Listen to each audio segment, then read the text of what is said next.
All right, Grand Rising, good afternoon, good evening. All of those, depending on where you are, can fit. Grand Rising, good afternoon, good evening, good night, wherever you are. I hope you're doing well.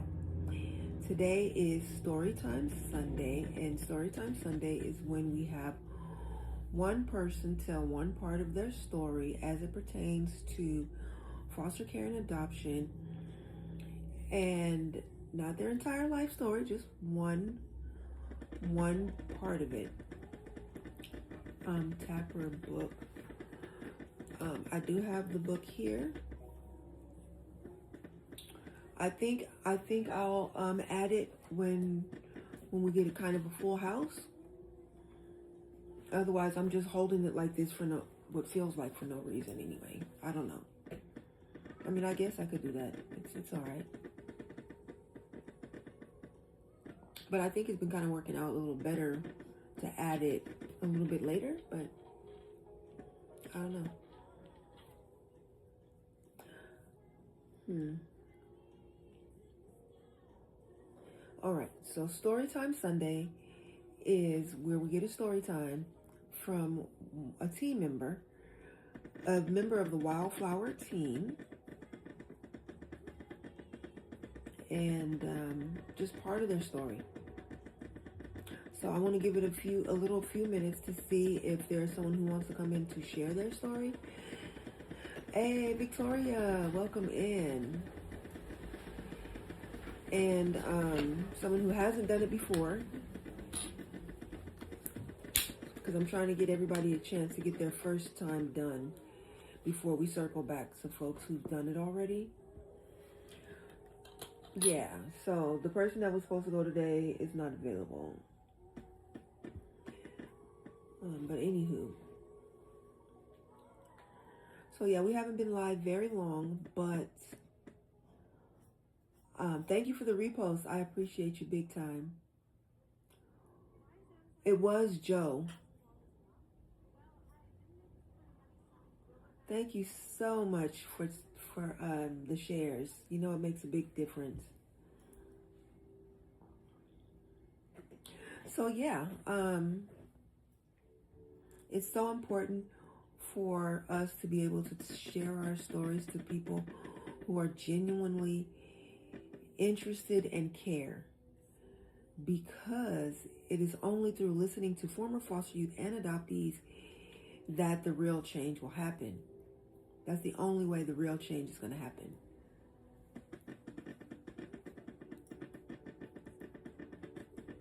Because we can listen to, foster parents, we can listen to, and their stories are valuable. Adoptive parents, their stories are valuable. Social workers, same thing. But the real change will happen when we center and focus on former foster youth and adoptees, people who lived through it. So that's why this is so important, and this is why I have this every single Sunday, to give someone a chance, because it's healing for someone to tell their real life lived experience, and it's also healing for people that listen to it, that can relate, that may have gone through it and may be too shy or shameful or frightened or obligated to somebody to keep the secret. And it's freeing. Trust me, I speak from experience. Hey Meg, how you doing? Welcome in. We haven't been live very long, but this is the portion of the live that we focus on heart share tap, looking for those quality engagers to take the panel. Quality engager meaning you got a daily heart me and you're a super fan. That's number one. Or you got a daily heart me and you participated in the live goal, as well as the gift gallery being the number one gifter. Then the third way is get your daily heart me, do a power share, tap the screen 1K times or more, and there's 3 really good ways to access the panel. So Everybody has a chance. It's not just for big spenders. And I know some lives, it's only for big spenders, period. And then that feels classist or something. Yeah, classist. Not fair. So we have a way for everybody's voice to be heard that wants to speak, that's not feeling shy or intimidated or just wants to take that chance and step out there and say, this is me, this is my story, this is what it's about.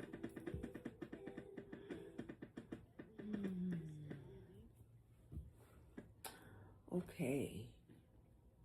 So we have 4 people in the room. I appreciate all 4. And the 2 folks on panel have told their story before, so I'm looking for someone who has not had a chance.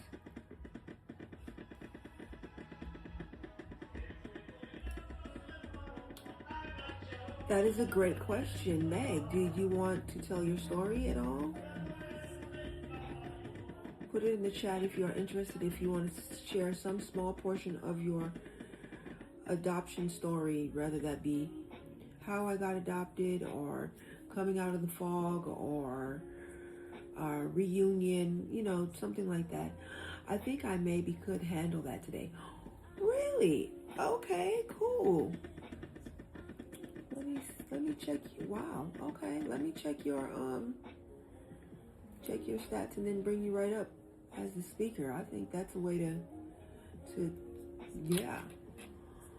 All right. Meg has 1 comment, 0 shares, 335 likes.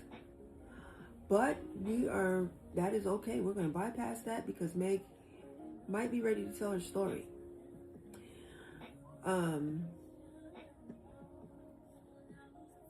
So that is awesome. Yeah, all right.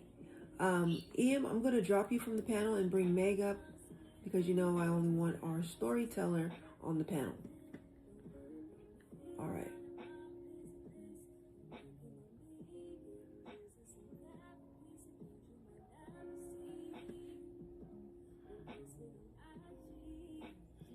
Hi. How are you? I'm okay today. Good. I'm having a pretty good day. I love How are that. you? I'm doing all right. We all alone, twin. Oh. Her twin is Ian. Okay. Ian. Oh, cute. Ian and Victoria are twins. Energetically, they are twins. I love that. Yeah, and the fun story is we actually met Victoria in person yesterday. Oh my God, how fun! It was a party. Oh, I think when I was scrolling, I might have seen some videos. That's amazing. That's so great. Did I tell you I'm going to Oregon to hang out with Atlas Bishop? No, and you did not. June 2nd to June 12th. That is awesome. I'm spending in Oregon, and I can't remember if you've met Chrissy. I think I from did. Texas. I think I did. She and her girlfriend V are coming too. Well, that's a party. Hi, and we met Victoria's husband, Matt. Oh, I love that. I'm so glad that you guys got to meet and have some fun. It was a good time, and we went live, and we were playing games. It was like Fun Friday in person. Oh, man. Yeah. So, yeah, it was cool. That's awesome. I love turning internet friends into real life friends. It's the best. It is. Because listen, as much as I consider all my internet friends real friends, there's a level of attachment that doesn't occur until you've embodied the friendship and spent time face to face. Yes. Victoria said core memory for sure. Exie, hi. Yay. So yeah, I'm so happy that you're down to tell part of your story. Which part of your story do you think you'll want to talk about? Everybody gets 20 minutes, and then if you could be available for respectful Q&A, that would be great. Absolutely. Okay. I think I'll go with the early part of the story, like how I became an adoptee. I think that's what I'm going to tell today. Okay, cool. You let me know when you are ready. Then I will put you on the big screen and start your timer, and we'll ask for your intro, and then the mic is yours. All right, I'm ready when you are. Oh, snaps. Okay, awesome. All right, let me expand you. There you are. And Big face Meg. and then we'll get your timer going. And let me see, where is it? All right, cool. There. All right, let's get your intro, and you have the mic. Okay, my name is Meg. I am 48 years old. My pronouns are she, her, and I am connected to this community both as Exie, both as an adoptee and someone who worked in family preservation for about a decade, which, for people that don't know, is a program that most states, or programs that most states have at this point. It's a series of different programs. The two that I worked for were family reunification, which is direct in-home 24/7 on-call support for families who have just gotten their children back home out of foster care. For 4 to 6 months, they get that support to try to prevent the possibility of the kids going back to foster care. And then Families First, which is for families who have a case with CPS and to help them keep their kids in the home instead of going into foster care. Mm-hmm. Really great program. It's like very boots on the ground, practical. Like if I showed up and there was no milk in the fridge, I could go buy milk. Anyway, so I love those programs as both an adoptee and just a human in the world. But so today I will just talk about my origin story. My biological mother was 16 when she got pregnant with me. Most of this story I didn't learn until I was in my 40s. Just FYI. But anyway, so she'd been with her boyfriend for a couple of years. They were serious. And she got pregnant, and her mother immediately was pressuring her. Hi, Atlas Bishop. I'm telling my origin story. So her mother, who was the mother of 5 children and 2 marriages, immediately started pressuring her to put me up for adoption. And she said, here's an adoption plan. And if you don't want it, you and the baby cannot live here. Mm. Like, you cannot bring a baby into my house. I'm done with babies. My biological father's family, wanted me, invited her to move in with them. And they said, we'll help you raise the baby. She said, no, I don't want to do that. Her best friend's family said the same thing. You can live here with us. And she said, no, I don't want to do that. Though she still is very much like the way that she explained it to me is still very much like the old story. Like, you have to love your baby enough to give them away if you're not like rich and well-resourced. And that's still and also she still lives in the place where, she says that she gave the greatest gift possible to a couple who couldn't make a baby. And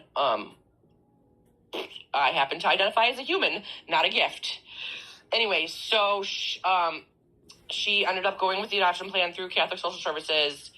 Back in those days, nobody enforced anything about bio fathers having a right to say. They just directed her to put on the paperwork that she didn't know who the father was, even though she absolutely knew who the father was, and he called her every single day when she was pregnant.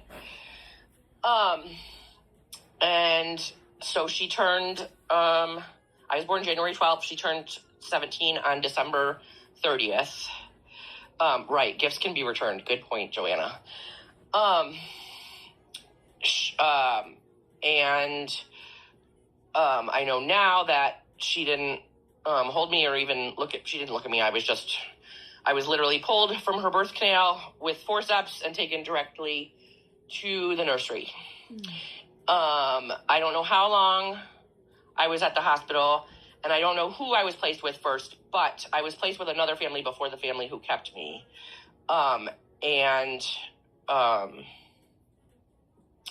They, for whatever reason, probably because I was missing a lot of developmental milestones. I was a very floppy baby. My explanation for it, I didn't walk until I was almost 3. I skipped crawling altogether. I was wrongly diagnosed with severe cerebral palsy a couple months after the people who kept me, my adoptive parents, got me. I was diagnosed. But so with the people who had me first, I think they just noticed that I was, not quite right, and gave me back. And then I was placed with my adoptive parents April 21st, 1978, when I was exactly 100 days old, which, just by the way, in my connecting with fellow adoptees over time, a lot of us were placed at exactly 100 days old with our permanent family. And I have never heard, like, I think that in the course of maybe the first 6 months that I was in adoptee community, I came across maybe 8 other people who were also placed on their 100th day. But I've never heard anything that explains. Like, it seems like it is more than coincidence for it to be the exact, so I'm not sure. But it's an interesting tidbit. So they got me when I was 100 days old, so just over 3 months old. They already had a biological child. My adoptive brother is 3 years older than me. And then everything gets real dicey. So I was not performing according to expectations as an infant. So they took me to all kinds of doctors, and I ended up getting diagnosed with severe cerebral palsy, and they were told by the doctor that I would never walk and never feed myself and never be potty trained. And when my adoptive parents told the adoption agency that, the adoption agency said, "Oh, you don't have to keep her. We'll put her in an institution." And what's clear to me, although it became clear to me in adulthood, but it wasn't spoken about openly, but the stories, when you add them all together, my mother did not want to keep me. She wanted a pretty little baby doll who was going to be perfect, and I was clearly imperfect. My father, less of a horrible human being, the story is, lifted me up over his head, and I dropped a big glob of drool right on his face, and he looked at Martha, that's my adoptive mother, and said, "She's ours. We have to keep her." And apparently she sort of agreed, but then started dropping me downstairs. So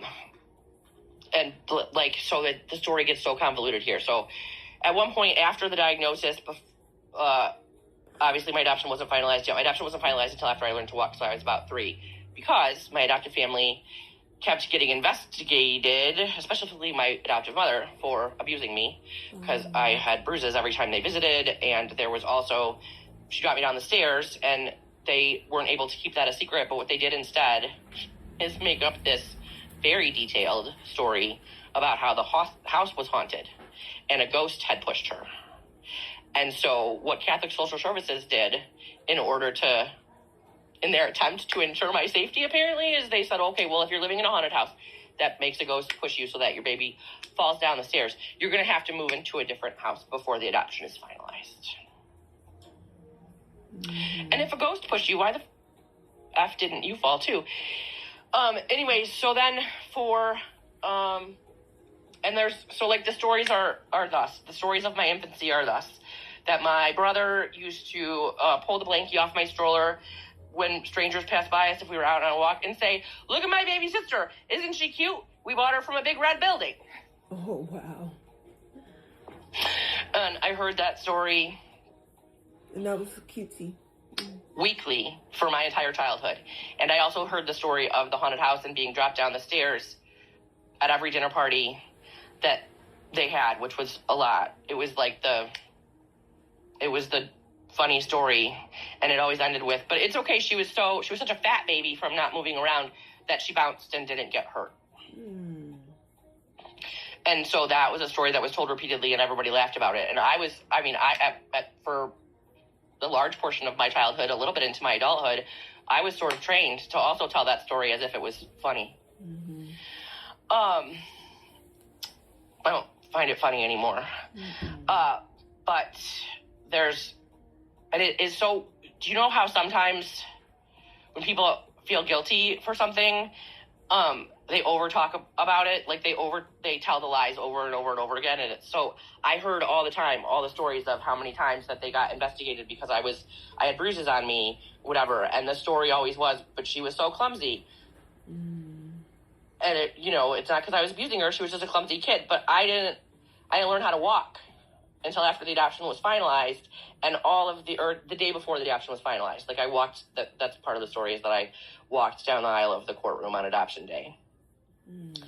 But if I didn't know how to walk, how do you, all of a sudden, miracle. how do you get clumsy bruises if you're not walking?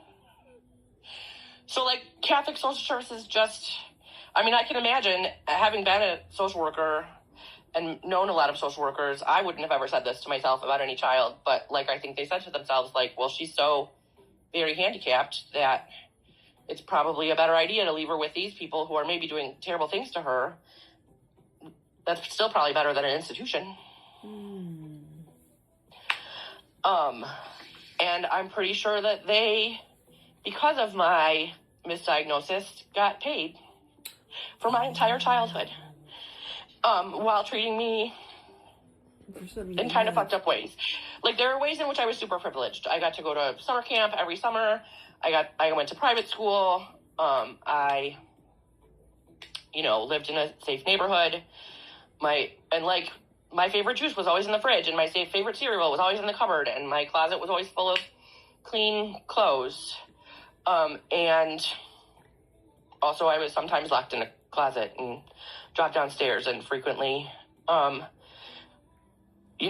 when nobody else was home, my adoptive mother would threaten to send me back. I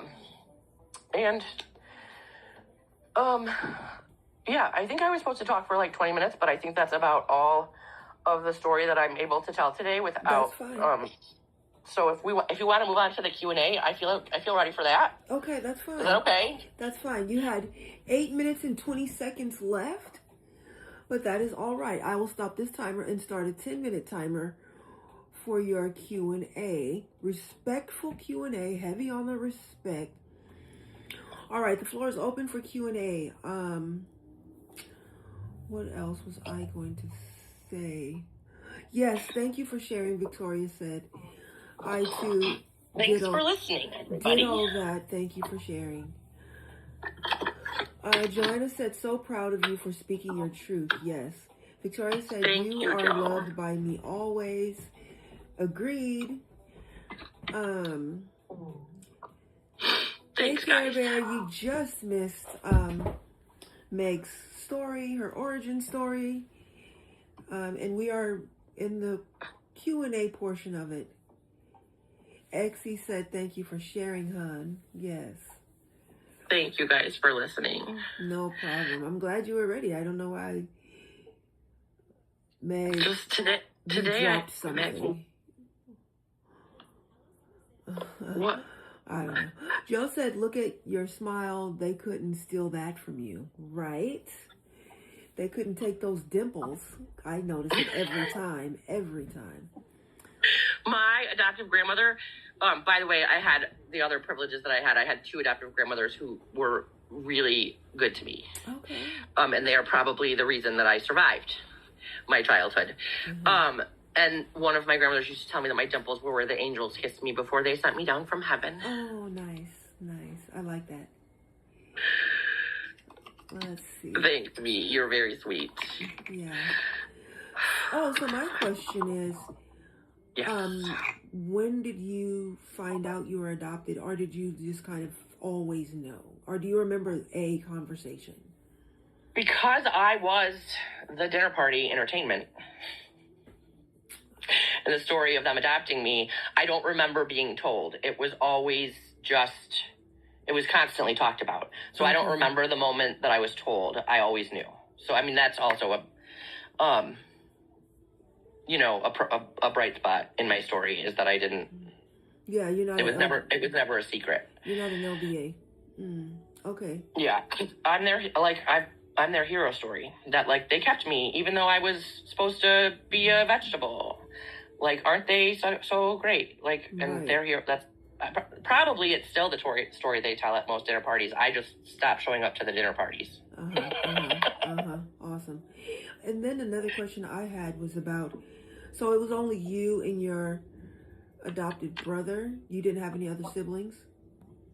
No, I almost said it in real life. Biologically, I have two sisters on my biological father's side and a sister and a brother on my biological mother's side. I've met my biological mother and her 2 kept children. I have not met anyone from my dad's side, because actually it turns out that I'm kind of glad that she didn't decide to marry my dad and move in there, because he's I had a brief conversation with his oldest daughter over Facebook a few years back, and he has been abusive towards both of his wives. He's an alcoholic. Okay. He used to raise greyhounds in Florida, which I'm ethically opposed to. Yeah. And his current wife runs or I guess they run together, an adult foster home, and he's been investigated by the state for being mean to residents 3 different times. Wow. Okay. So growing up, it was just you and your adopted brother, and Yes. then you found out about other siblings as an adult. Yeah, and I did ancestry DNA when it was my ex-wife's, what's happening? It was my ex-wife's birthday present to me. I think my 41st birthday, because I was 42 when I met her, and the process of finding her and then meeting her was about a year and a half. So, yeah, I was 41 when I found out about all that. Mm-hmm. Wow. Okay. Yeah, my adoptive brother is their biological kid. Like, so my adoptive mother had a lot of birth trauma, right? So she had 3 pregnancies, almost died with all 3 of them. Ooh. The first 2 pregnancies, the babies died, but late. Like, it wasn't early miscarriages, it was late miscarriages, and there was major trauma. Like, there's reasons why she is the way she is, but that doesn't mean that I deserve the way she is. Doesn't make it Yeah. right. Even if it's understandable, it don't make it right. So it's like it's happened to a bunch of adoptees who were mistreated by their adoptive mother because they thought that adopting a baby would make them not be sad about their losses anymore. And then when they were still sad, yeah, we had to take the... Absolutely. Wow. Let me see, what other questions did I have? If folks in the chat, please feel free if to you have ask any questions, because... Oh, Christina, thanks, thank you Christina. for the hand hearts. Yes, thank you. Everybody, show your appreciation to the storyteller, because it is not easy. It is easier said than done. Yeah. For sure. Yeah. For sure it is. So yeah, please take care of our speaker. Let me see what else. I feel like a lot of people missed it. A few people have just rolled in and missed it completely. But yeah. But that's okay, because I'm trying to get through the entire team before I circle back to other folks. Yeah, that's a good idea. Yeah, it's like it would be impossible for me to sum up the whole adoption story all in one. Minutes. I couldn't even do it in one day, because between the layers of information and the emotional impact, I have to do little bits at a time. That's right. Which is also how I write it, tiny little bits at a time. I'll get through one bit of my memoir and then take a break for a year because it was yeah, I definitely took breaks that were months and months long, where I'm like, oh my god, I gotta get back to it now. Yeah. Christina said, oh, go ahead. You can. No, you can. Okay, what is one thing you wish they would have done different before adopting? Oh wow, that's a big one. I mean, for the particular people that became my adoptive parents, I just wish they hadn't adopted. They weren't equipped. I don't have a better answer. A follow-up question to that for me is, do you think that if they were trauma-informed and child-centered, that if they actually went through some sort of trauma-informed training and learned and went to some trainings that were this is what it means to be child-centered and why you should be, would it have made a difference? Or do you think they were so closed off, maybe not? I can't imagine them ever becoming trauma-informed, child-centered people. They remain, children should behave and, not make too much noise. And, they are, specifically to me, they had a like, they continue to have a real hard time acting as if I'm an entire human. But they're also, like many wealthy conservative people, like, not good at remembering that most other humans are entire humans worthy of dignity and respect just because they exist. That's just not how their brains work. Like, so we did, when they put me in therapy at age 13, the therapist requested some family sessions, and my adoptive mother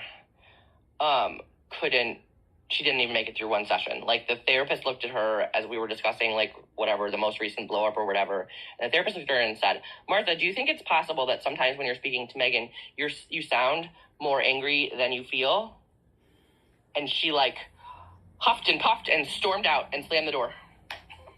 Like, that's how easy it is to send her off the handle. It was just a question. A yes or a no? How dare anyone examine my behavior? I am a selfless human being who has taken in this pathetic urchin of a child who is ruining my life, and that anyone claim that I should do anything different than I'm already doing is an insult to my very existence. Okay. Do I have a self-care plan for after this life? I do have a self-care plan for after this life, but most of it is not TikTok safe to talk about. I understand completely. Plant medicine is my big self-care. Big self-care plan. I'll probably do that and some music and a little snack. Nice. All right. Thank you for asking, Joe. That's an excellent question. Yeah. Victoria's giving you flowers. Nice. Oh, thank you guys. You're very sweet. I like those.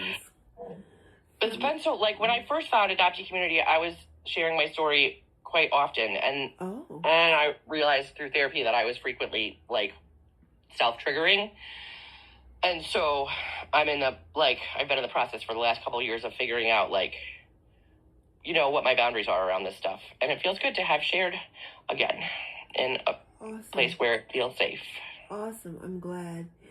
So thanks for creating this safe place, Marika. You're really doing an amazing job. Thank you. I appreciate that. So yeah, your 10 minutes of questions is up. Are there any parting words you want to leave us with? Just that I'm glad you all exist, and thank you for listening. No problem. Thank you so much, Meg. Thank you. All right, cool. I don't remember how to drop back down. Oh, I can do it. Thanks. All right, that was our storyteller, Meg, telling her origin story as far as adoption. And yes, thank you so much. It was kind of last minute because our scheduled storyteller was not available. So we had to shift gears pretty quickly.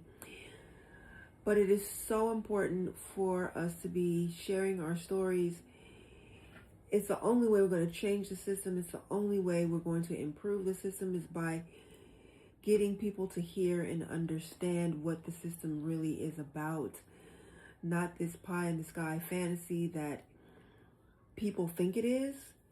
So many people are so infected with Hallmark syndrome that they can't even imagine the reality of so many foster children and adoptees' lives. Like, completely clueless, okay? Completely clueless. So hopefully through sharing our stories, as well as people really hearing it, and I mean really hearing it on a soul level, not on a, oh, that's too bad. Oh, well, back to life. Back to my regular programming. You are so welcome, Meg. Yeah, our stories must be heard. And I keep telling people, share your story. You can write a memoir. You can write a screenplay. You can write a book of poetry. You can write short stories, essays, prose. You can also write songs. You can turn it into music. You can turn it into a sculpture. You can, oh my God, there's so many ways to tell your story. Like, the list can just keep going and going and going. Or you can get a new puppy. I mean, that's definitely a good way to bring love and tenderness back into your life. I don't know if it's a way to tell your story, but Hey, if it is, I'm open to hearing it. Let me see. So yeah, that is what I'm all about. Tell your story. Sometimes you have to verbally tell your story before you can form thoughts around writing it, before you can form thoughts around trying to decide how you want to really get it out there in the world, instead of just holding on to it and having it weigh you down.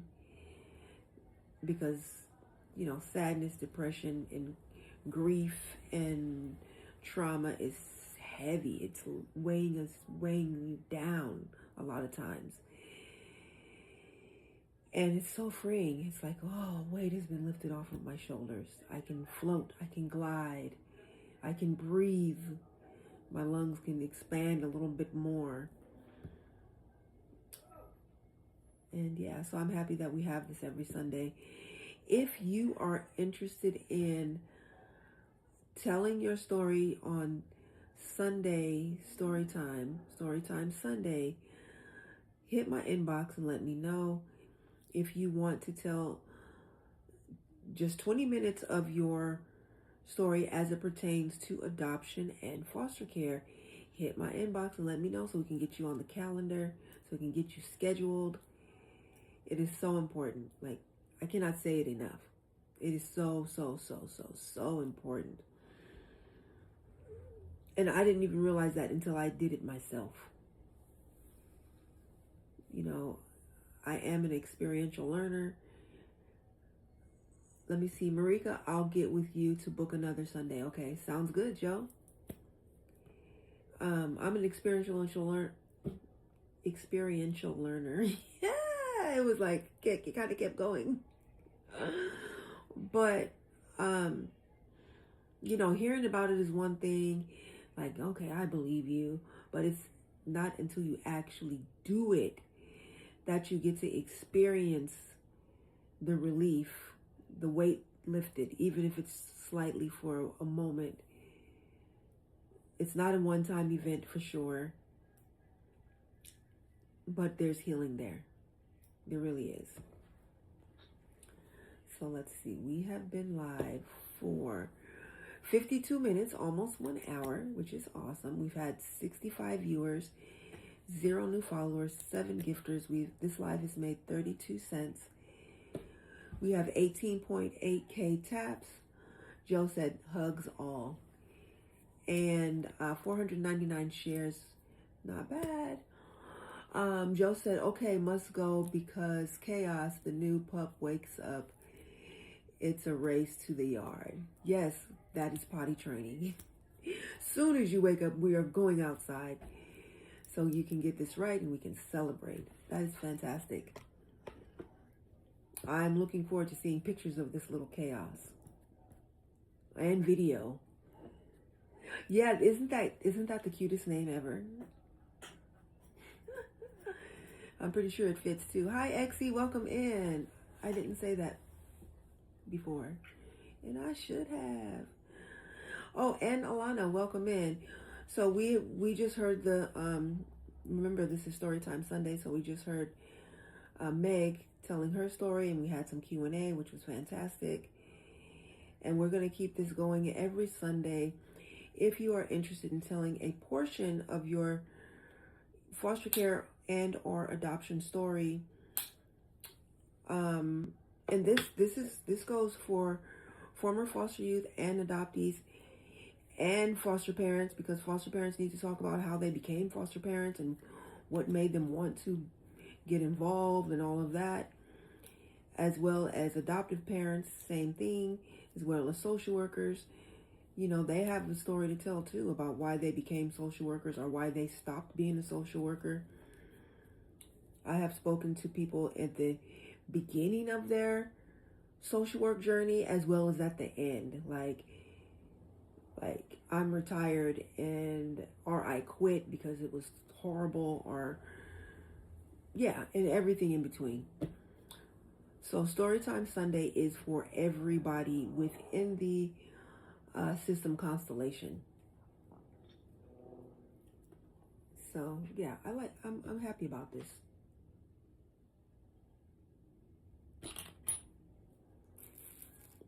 So yeah, Sunday lives are a little shorter than the usual lives. But I think that's okay because that gets us ready for Monday. Monday is Money in Politics Monday, so come back on Monday for sure. We will be talking about money in politics as it relates to foster care and adoption, who's getting paid, what from who, and why.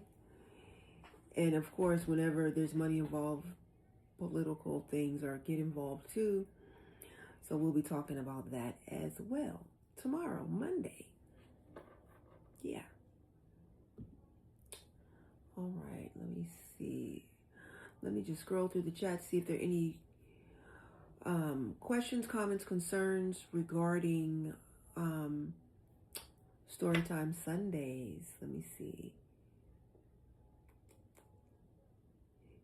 Meg said, "Can we do Q&A with the puppy?" Aw.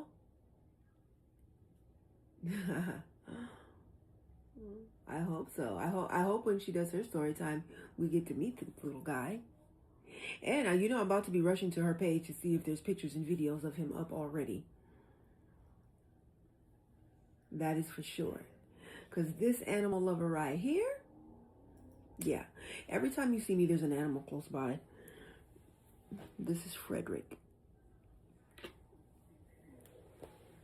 There's always one. I'm gonna do better about bringing the dogs in, because usually it's always one of the cats or the bird, and the dogs rarely get a chance to be on screen. So I'll be bringing at least. Well, Star Prince does get screen time, but Jordan got a little screen time last week, and the Pekingese maybe we'll see. He tends to be pretty moody and temperamental, so we'll see. All right.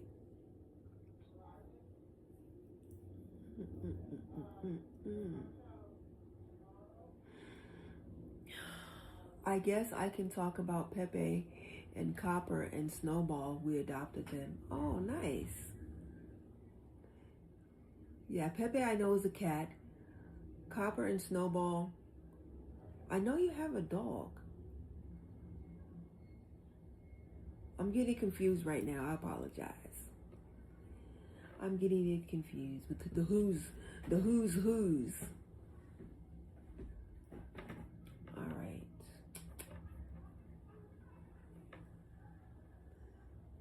Snowball is the cat. Okay, and Copper's the dog. Am I remembering this right?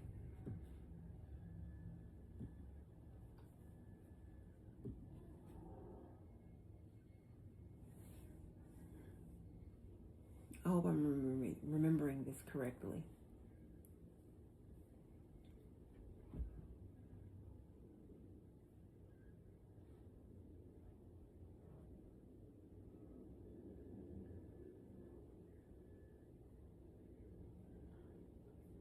All right. Well, all of them were rescues. Yeah. All of mine are rescues too. Like all of them.